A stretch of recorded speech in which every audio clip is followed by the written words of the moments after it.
To one India Telugu. Team India మాజీ chief coach Anil Kumble, captain Virat కోహ్లీల మధ్య విభేదాలు అభిమానుల్లో హాట్ టాపిక్ గా మారిన విషయం తెలిసిందే. వారి మధ్య వచ్చిన వివాదంపై టీమిండియా ఆటగాళ్ల నుంచి మీడియాలో పలు అంశాలను రాబట్టాలని ప్రయత్నిస్తోంది. వెస్టిండీస్ పర్యటనలో ఉన్న శిఖర్ ధవన్ కి మీడియా నుంచి ఈ ప్రశ్నే ఎదురైంది. అయితే ఆయన దానికి తెలివిగా సమాధానం చెప్పి తప్పించుకున్నాడు.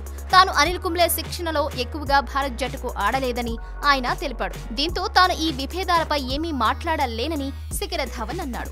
కాకపోతే ఒక్కటి మాత్రం చెప్పదలుచుకున్నారని, ప్రతి ఒక్కరికి వ్యక్తిగత అభిప్రాయం, ఆత్మాభిమానం అనేవి ఉంటాయని అన్నాడు.